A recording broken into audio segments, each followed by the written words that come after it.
How is it kissing on thumb on hearing the blessed name of the Holy Prophet sallallahu alaihi wasallam? سرکار دو عالم صلی اللہ علیہ وسلم کا نام نامی سن کر انگوٹھوں کو چومنا، اس بارے میں کیا فرماتے ہیں؟ کچھ ارشاد فرمائیے۔ نبی کریم صلی اللہ تعالی علیہ وآلہ وسلم کا نام نامی اس میں گرامی اگر اذان میں کوئی سنے تو ایسی صورت میں مستحب یہ ہے کہ انگوٹھے چوم کر اپنی آنکھوں سے لگائے۔ یہ سیدنا صدیق اکبر رضی اللہ تعالی عنہ سے یہ طریقہ ثابت ہے۔ سیدنا صدیق اکبر رضی اللہ تعالی عنہ نے حضور اکرم صلی اللہ تعالی علیہ وسلم کو جب سرکار دو عالم صلی اللہ تعالی علیہ وسلم کا نام نامی سنا تو آپ رضی اللہ تعالی عنہ نے اپنے انگوٹھے چومے تھے، اور یہ فتاوی شامل میں بھی اس عمل کے استحباب کا باقاعدہ صراحت کی گئی ہے کہ نبی کریم صلی اللہ تعالی علیہ وسلم کا نام نامی اس میں گرامی اگر کوئی اذان میں سنے تو مستحب یہ ہے کہ شہادتین میں انگوٹھے چوم کر اپنی آنکھوں سے لگائے۔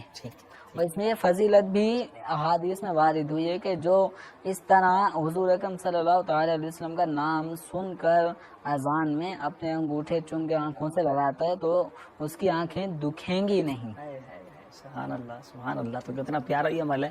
تو ضرور سرکار دو عالم صلی اللہ علیہ وسلم کا نام نامی جب سنیں آنکھوں سے لگائیں۔ سبحان اللہ، اور یہ برکت والی چیز، اور آپ نے سن لی اس کی فضیلت بھی۔ میرے آقا وہاں پر کھڑے ہو کر اپنی امت کا انتظار کر رہے ہوں گے۔ سرکار جنت میں ایک دفعہ نہیں کئی دفعہ جائیں گے۔ ایک دفعہ جائیں گے پھر دیکھیں گے اچھا یہ گھر خالی ہے، لوٹ کر آئیں گے، پھر ایک کو پکڑ کے لائیں گے، فرمایا یہ تیرا گھر، پھر جائیں گے، پھر آئیں گے، پھر جائیں گے، پھر آئیں گے۔ پوچھا گیا علماء سے حضور کس کو ڈھونڈیں گے صفوں میں؟ تو علامہ شامی لکھتے ہیں جو حضور کا نام سن کر نام چوم لیتا ہوں۔ یہ سیدنا صدیق اکبر نے چوما تھا، اور سرکار نے فرمایا، اللہ علی قاری نے موضوعات الکبریٰ میں لکھا کہ انگوٹھا چومنا اشہد ان محمد رسول اللہ، یہ کیوں منع ہے؟ چڑھنے کی ضرورت، مجھے تو یہ لاجک کی سمجھ میں نہیں آئی، یہ جائز نہیں ہے، جائز نہیں ہے، جائز نہیں ہے۔ تو میں نے کہا اس میں اتنا ناراض کیوں ہو رہے ہیں آپ؟ یہ کسی مولوی صاحب کے لیے کیا جاتا، کسی پیر صاحب کے لیے کیا جاتا تو آپ کا غصہ ہمیں تھوڑی دیر کے لیے سمجھ میں آتا ہے۔ خدا جس کے پاؤں کے تلوے کی دھول کو یاد کرے تو اس کے نام کو اگر چوم لے تو یہ بدعت کہاں سے ہو سکتا ہے؟ سمجھنے میری بات آپ؟ یعنی اللہ تو فرمائے وَأَنْتَ حِلٌّ بِهَذَا الْبَلَدِ، محبوب تیرے پاؤں کے نیچے جو مٹی لگتی ہے میں اس کی بھی قسم اٹھاتا ہوں۔ وہ رب اعلیٰ ہے، وہ رب اعلیٰ ہے، جل وعلا ہے، لیکن محبت ایسی کہ محبوب تیری جبین کی بھی قسم اٹھائیں گے، تیری زلفوں کی بھی اٹھائیں گے، تیرے سینے کی بھی اٹھائیں گے، تیرے ہاتھوں کا وصف بھی بیان کریں گے، تیرے پاؤں کی استقامت بھی بیان کریں گے، اور محبوب تیرے پاؤں کی خوبصورتی کا بھی ذکر کریں گے، اور جو خاک لگ جائے اس کی کرامت کو بھی بیان کریں گے۔ مجھے بتا اس کے یہ زیادہ مشکل ہے یہ انگوٹھا چومنا؟ یہ زیادہ؟ تو جب رب یہ بیان کر دے تو انگوٹھا چومنے کی اہمیت سے زیادہ تو یہ چیز تھی نا، لیکن انگوٹھا چومے تو انہیں ناراضگی ہو جاتی ہے۔ تو میں نے کہا ناراضگی کیوں؟ جب اذان ہوئی حضرت بلال نے اذان دی اشہد ان محمد رسول اللہ، حضرت ابوبکر کو کسی نے کہا نہیں تھا لیکن فوراً روایت میں آتا ہے سبابہ آپ نے اپنی شہادت کی انگلی، اور ایک روایت میں آتا ہے انگوٹھا، اس کو چوم کر اپنی آنکھوں سے پھیرا کہ فاصلہ ہے 10 بوسی نہیں کر سکتا، تو بس ایسے ہی حضور کا نام چوم لیتا ہوں۔ میرے آقا نے دیکھ کر فرمایا جس نے ایسا عمل کیا نا جیسے میرے ابو بکر نے کیا ہے، میری شفاعت اس پر اعلان ہے۔ دیکھیے بھائی نے پوچھا کہ انگوٹھے چومنے کی کیا دلیل ہے کہ یہ شرعی طور پر جائز ہے، یعنی نبی کریم صلی اللہ علیہ وسلم کا نام اقدس سن کر بعض لوگ اس طرح انگوٹھے چوم کر آنکھوں سے لگا لیتے ہیں، تو اس کی کیا شرعی حیثیت ہے؟ دیکھیں مسئلہ یہ ہے کہ نبی کریم صلی اللہ علیہ وسلم نے بالکل واضح طور پر فرمایا کہ وَمَا رَآءُ الْمُؤْمِنُونَ حَسَنًا فَهُوَ عِنْدَ اللَّهِ حَسَنٌ، کہ جس عمل کو مومن اچھا گمان کرے، مومن سے مراد اس میں عوام بھی اور خواص بھی، علماء بھی ہوں اور عوام بھی، جس کو اچھا گمان کرے وہ اللہ تبارک و تعالی کے نزدیک بھی اچھا ہے. یہ ضابطہ خود نبی کریم صلی اللہ علیہ وسلم فراہم فرما رہے ہیں. لہذا اگر یہ عمل علماء اور عوام دونوں کر رہے ہیں تو اس میں شرعاً کوئی حرج نہیں، اور پھر اس کی ممانعت نہ ہو، قرآن و حدیث میں کوئی منع بھی نہ کیا ہو تو پھر اس میں کوئی حرج نہیں ہے، اس کو کر سکتے ہیں. تو ہمارے نزدیک بھی یہ بالکل جائز ہے، بالکل کیا جا سکتا ہے. کہ اس میں پاک آیا اور انگوٹھے چوم کے آنکھوں پہ رکھ لیے،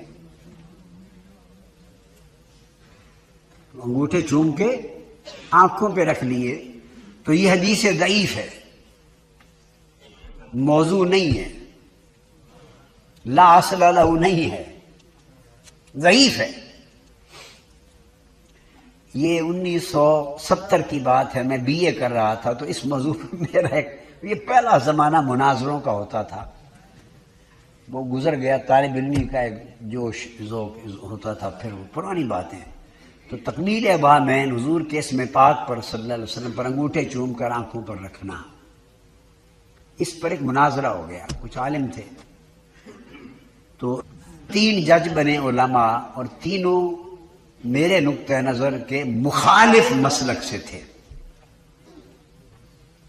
جو میرا موقف تھا، میرے موقف کے خلاف نقطہ نظر عقیدہ یہ موقف رکھنے والے علماء تھے تینوں، اور فاضل تھے انڈیا کے بڑے دارالعلوم کے.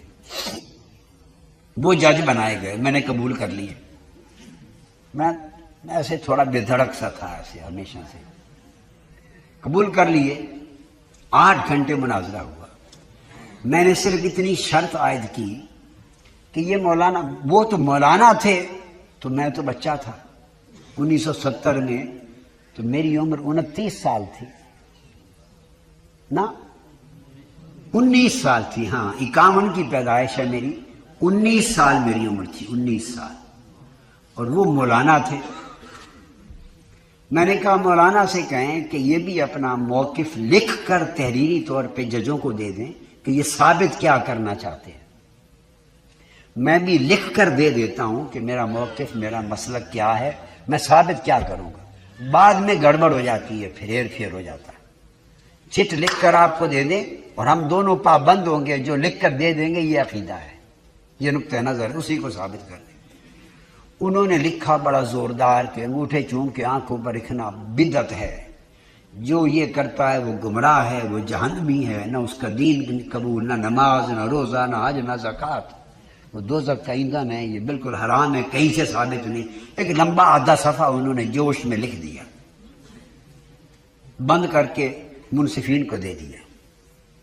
یہ میں آپ کو نکتہ بتا رہا ہوں. اس کے بعد میں نے بھی لکھ کے دے دیا تھا، الگ الگ بیٹھ کے لکھا. میں نے لکھا تقبیل بہامین، انگوٹھے چوم کر آنکھوں پر رکھنا، یہ حدیث ضعیف سے ثابت ہے،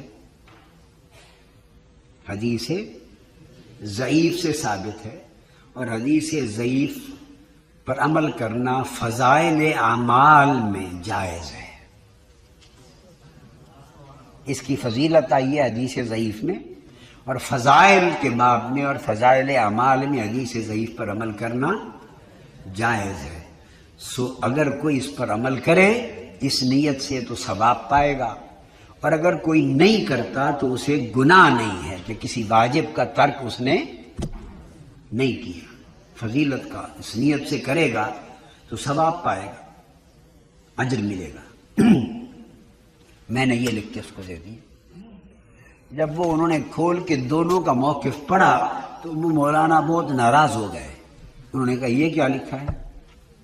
میں نے کہا بھئی ہمارا نقطہ نظر ہی یہی ہے، اس سے ہٹ کر کسی کا عقیدہ اس کے علاوہ نہیں ہے. یہ باقی جو کچھ اس کے علاوہ ہے وہ آپ کے اپنے مغالطے ہیں جو ذہن میں پیدا کر رکھے ہیں، علاوہ اس کے نہیں ہے. عقیدہ یہی ہے. اس کے بعد وہ شروع ہو گیا مناظرہ. 15-20 منٹ دونوں نے گفتگو کرنی تھی. میں بطور مثال نقطہ سمجھانے کے لیے واقعہ کوٹ کر رہا ہوں. اب وہ جب شروع ہوں تو میں نے کہا پابندی اب یہ ہے کہ جو مولانا لکھا ہے اب کتب سے جو کتابیں چاہیں نکال لیں، یہ جو لکھا ہے یہی ثابت کرنا ہوگا. اگر یہ ثابت نہیں کریں گے لکھا ہوا تو ان کی بات کو چلنے نہیں. 20 منٹ ضائع نہیں ہونے دوں گا میں. ٹو دی پوائنٹ جو لکھا ہے وہ ثابت کریں. اب جو لکھ کے دے چکے تھے وہ دنیا جہان کی کسی کتاب میں لکھا ہوا ہو تو ثابت کریں. وہ تو صرف ان کے غصہ تھا، بس ایک غصہ تھا جو بہت لوگ نکالتے ہیں. علم کی کمی غصے کی زیادتی. میں نے گفتگو کی تو میں نے تو یہ پہلے لکھ دیا تھا کہ یہ حدیث، میں نے کہا ہی نہیں کہ حدیث صحیح ہے، یہ حدیث ضعیف سے ثابت ہے. اور فضائل اعمال میں مذہب یہ ہے مختار، اکثریت ائمہ حدیث کا بتاؤں گا آپ کو ابھی کہ اس پر عمل کرنا جائز ہے. تو بس میں نے تو ان کو 50 حوالے جات دے دیے. تو وہ جو تینوں جج تھے بالآخر ان تینوں نے کھڑے ہو کر آخر پہ تحریری فیصلہ لکھا اور ان کی شکست کا اور میری فتح کا اعلان کیا. میں چونکہ بات کروں گا فقہ حنفی کے حوالے سے، فتاوی صوفیہ، رد المختار، در مختار، اور اس کے علاوہ تحتاوی شریف، مراقی الفلاح، یہ جو ہمارے فقہ کی مشہور کتابیں ہیں، ان میں انہوں نے لکھا ہے کہ مستحب یہ ہے کہ جس وقت مؤذن ان کلمات پر پہنچے اشہد ان محمد رسول اللہ، تو جو سننے والا ہے وہ اپنے ناخنوں کو، انگوٹھوں کو چوم کر اپنی آنکھوں سے لگائے اور وہ پڑھے قرۃ عینی بک یا رسول اللہ. یہ مستحب ہے، یعنی اگر کرے گا تو اچھا کام ہے، محبت رسالت کا معاملہ ہے، اور نہیں کرے گا تو کوئی گناہ نہیں. اور اس کو حدیث سے استدلال کیا گیا جو مرفوع حدیث ہے. اور حضرت سیدنا ابوبکر صدیق رضی اللہ تعالی عنہ جب آپ بیٹھے ہوئے تھے تو جب حضرت بلال نے پڑھا اشہد ان محمد رسول اللہ، تو جناب سیدنا صدیق اکبر نے اپنے انگوٹھوں کو چوم کر آنکھوں سے لگایا اور پڑھا قرۃ عینی بک یا رسول اللہ، یا رسول اللہ آپ میری آنکھوں کی ٹھنڈک ہیں. جب یہ اذان ختم ہوئی تو میرے نبی نے فرمایا کہ تم میں سے کسی نے دیکھا کہ ما فعل خلیلی، میرے یار نے کیا کی ہے، میرے خلیل نے، میرے جگری دوست نے کیا کی ہے؟ تو کسی نے عرض کی حضور ہم نے دیکھا آپ نے یہ عمل کیا. تو نبی پاک نے فرمایا من فعل مثل ما فعل خلیلی انا قائد الی صفوف الجنہ. اس کے مختلف حدیث کے مختلف الفاظ ہیں کہ جس نے میرے ابوبکر والا کام کیا میں جنت میں آگے آگے ہوں گا اور میری قیادت میں وہ جنت میں. ہمارے علماء فرماتے ہیں، فقہاء فرماتے ہیں کہ اگر حضور کی محبت کے اس اظہار سے ایک آدمی کے لیے جنت کا راستہ کھلتا ہے اور حضور کی قیادت میں وہ جنت میں جاتا ہے تو یہ سودا کوئی مہنگا تو نہیں. اور پھر اس میں بھی، یعنی اس میں میں نے لفظ بولا ہے مستحب. اگر کوئی نہیں کرتا تو کوئی اس کو تنقید نہ کی جائے، اس کو برا والا نہ کہا جائے، نہیں کرتا تو نہ کرے. جو کر رہا ہے وہ اچھا کر رہے، حدیث سے ثابت، صحیح نزدیک اکبر کے عمل سے یہ چیز ثابت ہے اور ہماری فقہ کی کتابوں نے اس کو لیا ہے. تو اب اس میں ہم نے یہ دیکھنا ہے کہ یہ حضور کی محبت کا اظہار ہے. اور میں ڈاکٹر صاحب ایک دفعہ مظفر آباد میں گیا، وہاں ایک بانس چل پڑی، ایک بزم تھی، تو مجھے لگ رہا تھا کہ یہاں شاید کوئی معاملات ادھر ادھر ہو جائیں. تو میں نے کہا یار مجھے ایک بات بتاؤ، وہ جو چوم رہا ہے وہ کس کا نام چوم رہا ہے؟ تو کہا جی محمد صلی اللہ علیہ وسلم. میں نے کہا بس مجھے ایک جواب دو کہ جس نام کو وہ چوم رہا ہے وہ چومنے کے لائق ہے یا نہیں؟ اللہ بھائی اس کو محبت کا اظہار کرنے دو، اس کو اپنے پیار کا اظہار کرنے دو. اور رسول اللہ صلی اللہ علیہ وسلم کی بارگاہ میں یہ جو محبت ہے نا جی، اس کا بہت بڑا درجہ ہے. علامہ ابن تیمیہ، حالانکہ آپ نے میلاد شریف کے وجہ میں ویسے اٹھا خوب بحث جا رہا ہوں، لیکن اتنے حوالہ دے رہا ہوں کہ ابن تیمیہ صاحب نے سوچ کیا دیے.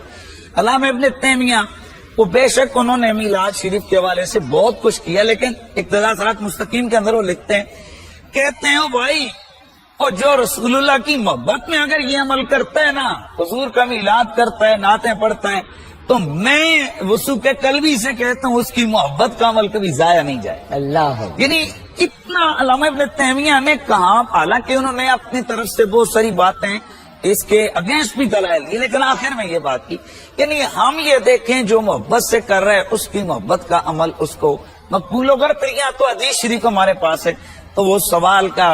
اور یہاں ڈاکٹر صاحب کچھ لوگ صرف اشہد ان محمد رسول اللہ پر انگوٹھے چومتے ہیں اور جواب نہیں دیتے ہیں. میرے استاد گرامی حضور قبلہ قائد سیدی پیر سید حسین الدین شاہ صاحب مسلم امت، لاکھوں ہزاروں علماء کے اور مرید ان کے لاکھوں مریدین ہزاروں بڑے بہت بڑے بزرگ اور پھر تنظیم علماء رسول سنت پاکستان کے مرضی سرپرست اعلیٰ ہیں.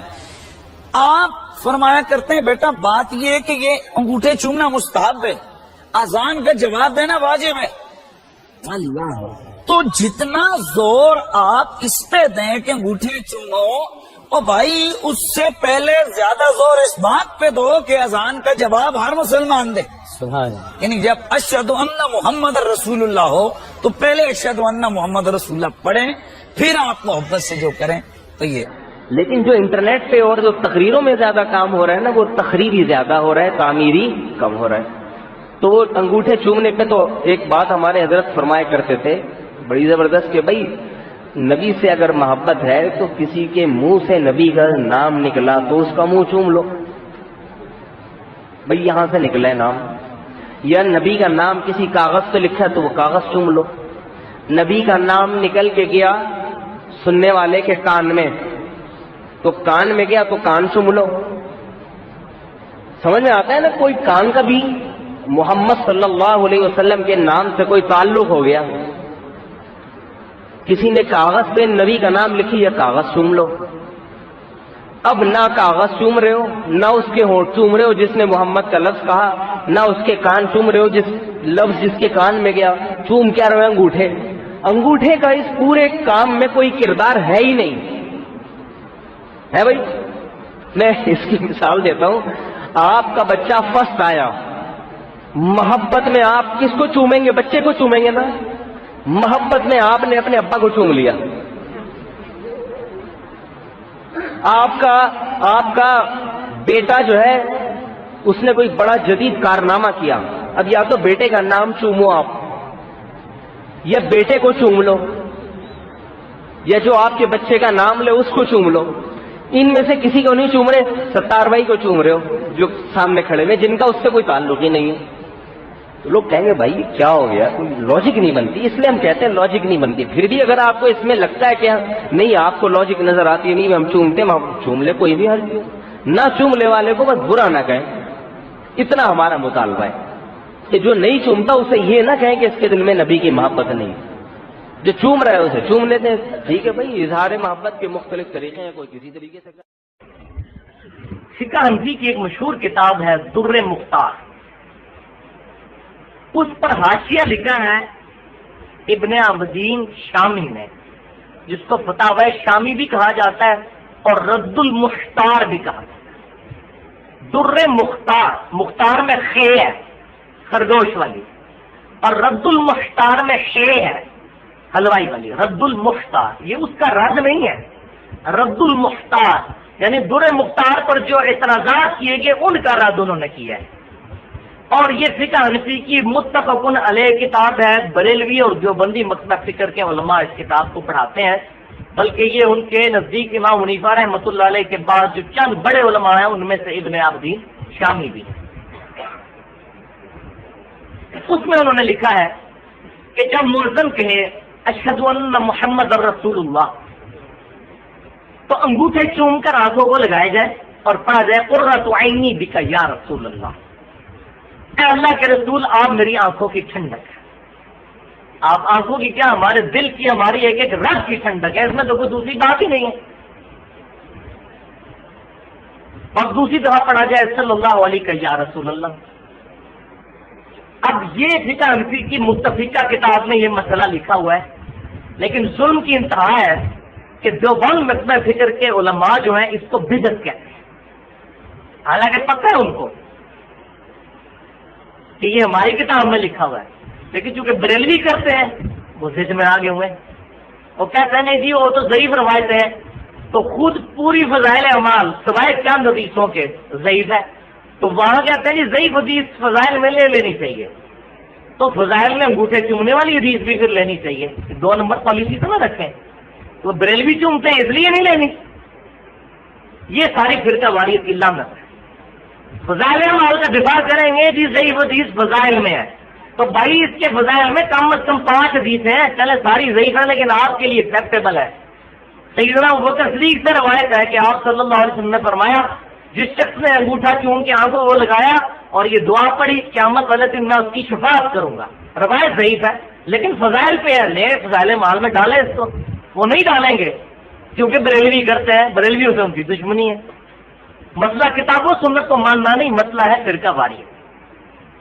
تو ہم کہتے ہیں ایک اصول رکھیں، روایت اگر ضعیف ہے، میں نے پہلے بھی بتایا کہ مسئلہ نمبر 36 جو ہے ضعیف الاسناد اور من گھڑت احادیث کے فتنے کا تحقیقی جائزہ، 1 گھنٹہ 25 منٹ کی میں نے گفتگو کی، اس میں یہی باتیں تو بتائی ہیں.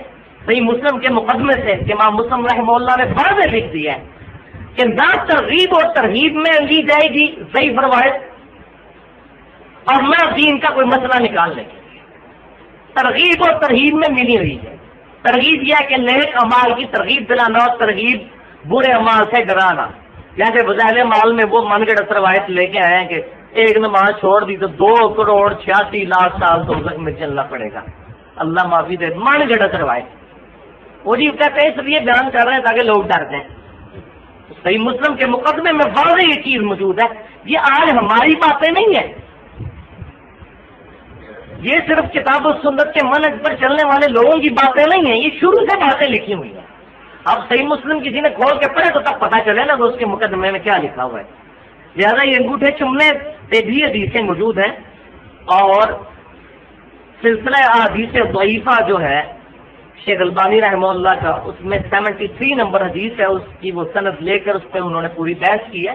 ایون خود امام ابن جوزی رحمۃ اللہ علیہ جنہوں نے الموضوعات کبیر یعنی بڑی بڑی من گھڑت حدیثیں، ان میں بھی اس روایت کو لے کر آئے. ابن جوزی وہ ہے جو اہل سنت کے لوانے والے تینوں گروہ بریلوی، دیوبندی اور اہل حدیث، ایون اہل تشیع بھی ان کو محبت سے دیکھتے ہیں، کیونکہ انہوں نے مشہور آواز کتاب لکھی تھی کہ یہ اس سرکش کا رد ہے جو یزید کو برا نہیں کہتا. یہ 6 صدی ہجری میں ہے، 800 سے 900 سال پہلے. اس کتاب کا الحمدللہ بھی ایک دیوبندی عالم نے ترجمہ کر دیا ہے، تو میں نے وہ کتاب منگوائی ہے، زبردست کتاب ہے. اس میں انہوں نے صحیح سند کے ساتھ یزید کے بارے میں جو ائمہ اہل سنت امام احمد بن حنبل، امام شافعی، امام مالک، ان کے اقوال جو ہیں وہ ساری کی ساری چیزیں جمع فرمائی ہیں. تو ابن جوزی نے بھی لکھا ہے کہ یہ من گھڑت روایتوں میں سے ہے. اچھا، علامہ سخاوی جو بہت بڑے صوفی بزرگ ہیں، القول البدیع درود شریف پر ایک اتھینٹک کتاب صوفیوں کے ہاں اس کو مانا جاتا ہے، انہوں نے بھی لکھ دیا کہ یہ من گھڑت روایت ہے، یہ انگوٹھے چومنے والی. یعنی جو اس روایت کو پیش کرنے والے ہیں، ضعیف روایتوں کو جمع کرنے والے، وہ بھی اس سے انکار کر رہے ہیں. لہذا ہم اگر کسی بیچارے کو نہیں پتا اور ضعیف روایتوں کی بنیاد پر وہ انگوٹھے چومتے ہیں، ہم اس کو بدتی نہیں کہتے، پیار اور محبت سے اس کو سمجھانا چاہیے، فتویٰ بازی سے بچنا چاہیے.